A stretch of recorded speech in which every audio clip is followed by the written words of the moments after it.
On behalf of our King and the good people of Asantehene, Ghana man and Ebibi man, we say thank you. May God bless you and may you grow in grace and in stature. And now the good and great of Asantehene, please receive our King as he addresses us. His Majesty Otumfuo Osei Tutu II. 25 years of started from Opemsuo Education Fund to Opemsuo Foundation. Distinguished ladies and gentlemen, it gives me immense joy and deep gratitude to welcome you again to Menchia. Your presence here tonight is a powerful reminder that the dream we have started over the past 26 years is still alive and growing and worthy of your continued commitment.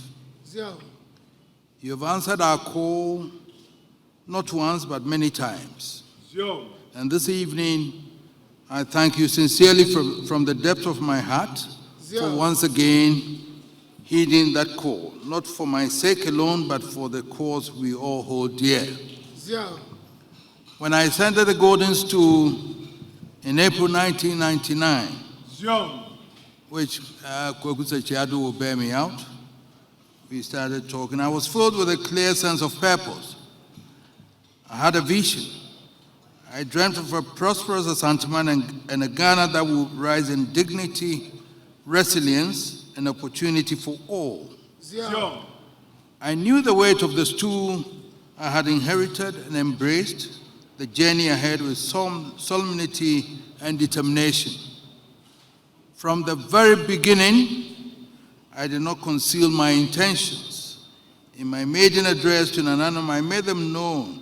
In my first interview with Mr. Kwaku Sechiado, I stated boldly and unequivocally that the destiny of our people will not be left to chance. Our ancestors fought gallantly and secured this land through the might of arms. Today, we live in a different era as 25 years ago. It is not the strength of the gun that determines a person's future, but the strength of their minds, health, environment, and unity of identity and purpose. I understood that if we were to preserve the heritage they bequeathed to us and prepare our children for the future, we would have to wage a different kind of battle. A battle against ignorance, disease, poverty, and disconnection from our cultural soul. From this place of conviction, I began, just months into my reign, to lay the foundation for a long-term developmental vision.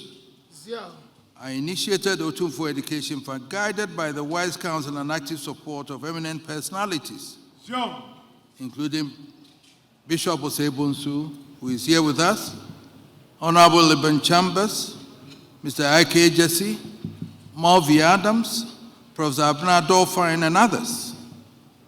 Our maiden disbursement reached 600 students in the 3 public universities in Ghana. That simple gesture, made in hope and faith, was the seed of what would eventually grow into a formidable institution, the Opemsuo Osei Tutu II Charity Foundation.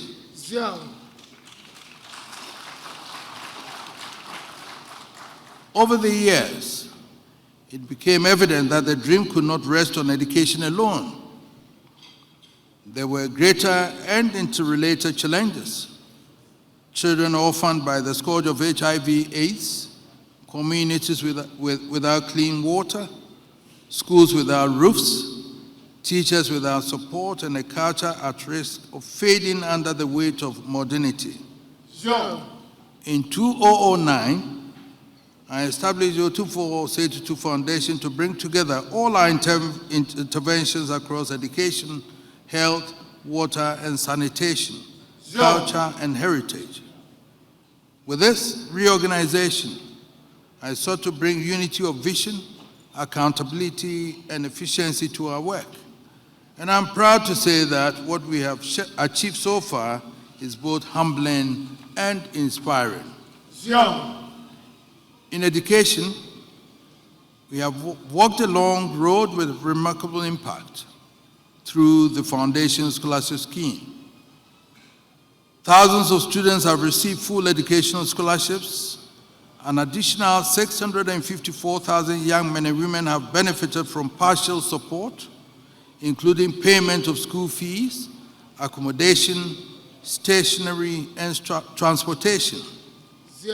Our beneficiaries have come from every region of Ghana.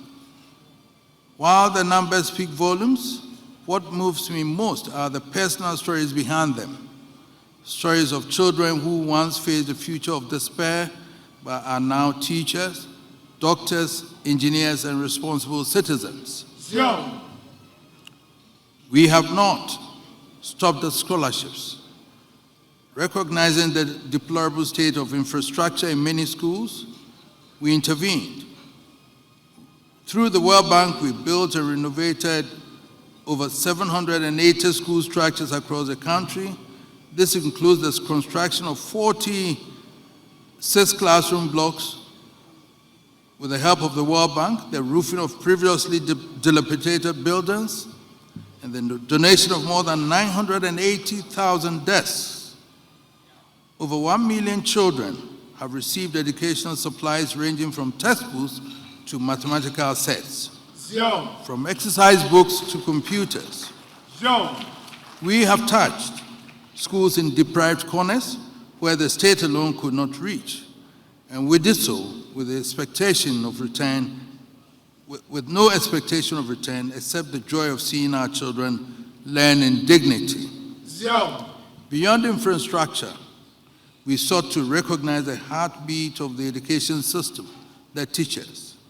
In 2009, we instituted the Opemsuo Teachers and Educational Workers Award Scheme.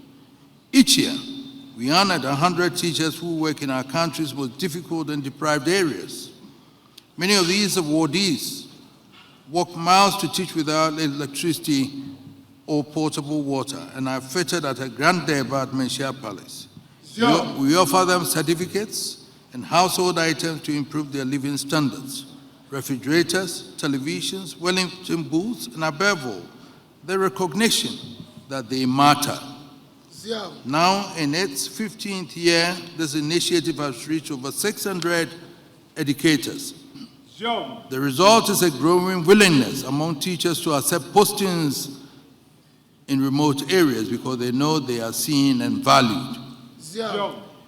In 2014, we launched the OOTIIF Mobile Learning Project, a flagship program designed to take learning to the doorsteps of our most isolated communities. The project, powered by mobile vans and supported by volunteers, brings reading, ICT, and educational cinema to schools without libraries or computers. So far, I know that over 456,000 children from 678 schools have been served.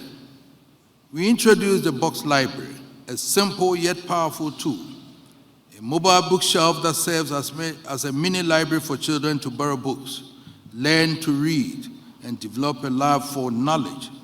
Our reading instructors with local teachers using creative methods to instill essential reading skills.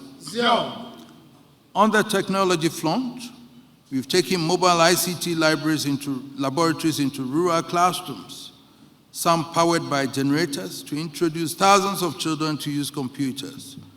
Over 580,000 pupils in 42 districts have not only seen a computer for the first time, but have also learned how to use it. The testimonials from students and teachers have been overwhelming. In many cases, the lessons taught by our facilitators appeared in national examinations, a validation that our content is both relevant and needed. We have also used cinema as a tool for community engagement. Through our mobile cinema program, we have educated over 1.7 million people in 124 communities on hygiene, agriculture, health, and civic responsibility. These are not simply shows, participatory sessions where community members hear themselves, see themselves, and learn from themselves. In health, our foundation has focused on both advocacy and support. At the height of the HIV/AIDS crisis, when medicine was scarce and stigma was rife, my dear wife, Lady Julius Hetutu, took up the mantle and founded the Sewampim Foundation for Children. Together, dedicated experts like Dr. Jakupoku and Professor Kwame Usu, she led the charge in the prevention of mother-to-child transmission of HIV across Ashanti and Brahafo regions at that time. Through their best sensitization campaigns and community education, we reached over 800,000 people with life-saving messages. We have also extended tangible support to health facilities, from the renovation of Komfo-Notch Teaching Hospital and Obuasi Government Hospital, to support for Suntreso Government Hospital, Mampon Children's Home, and Menshia Hospital. Together with about 15 community clinics, we have made health infrastructure a key part of our intervention. Our donation of a 24-seater bus to Mampon Children's Home was one example of many efforts to ensure mobility and access to services.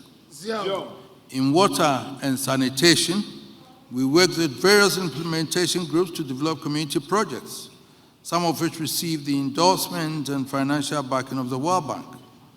Access to clean water, safe waste disposal, and hygienic environments is the foundation of a healthy society. And we have sought to bring that reality to the most underserved areas.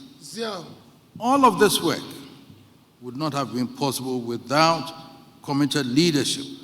And I wish to thank posthumously the late Papa Datsun, and also express my appreciation to Nana Ajimai Pambo, Mr. Osedua, who is here, Mr. Osekweku, Dr. Jakun, and Nana Yauche for their stewardship in the early years of the foundation. The contributions of Mr. Emmanuel Danso, Dr. Kwame Ano, Mrs. Watri cannot be overlooked. I'm indeed grateful to them. Today, the foundation is governed by a dedicated board of trustees under the chairmanship of Nana Professor Heba Boache J. Hiahine, and under the patronage of, I wish the board of trustees would rise up for people to see who they are now, where they are. Please rise up, the board of trustees.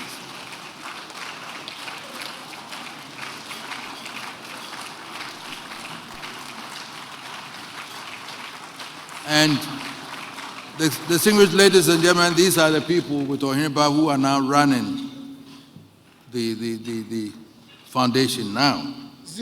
And under the patronage of my dear wife, Lady Julius Hetutu, a professional secretariat in Kumasi supports it. And I thank you all those who work in the secretariat. I believe Ohimba has informed me that you're doing a good job for him. Together with our network of community volunteers, they have carried the vision forward with excellence. Distinguished ladies and gentlemen, I have taken this time to recount our journey, not out of pride, but as a reminder that this dream is absolute. This work is tangible, and this foundation is worthy of your trust and support. Tonight, I call on you not just to give, but to partner with us. Let your gift tonight be a legacy, a bridge between what we have achieved and what we still hope to do. Let us ensure that no child in Ghana is denied education because of poverty. Let us stand with our teachers, support our clinics, strengthen our culture, and invest in a future where Asantehene and Ghana flourish in harmony and dignity. From the depths of my heart, on behalf of my wife, on behalf of Nana Asantehene and Asantehene, I thank you for your presence, faith, and generosity. May the Almighty bless your efforts. May our ancestors guide our path, and may we continue to build together a Ghana we can all be proud of. Thank you very much.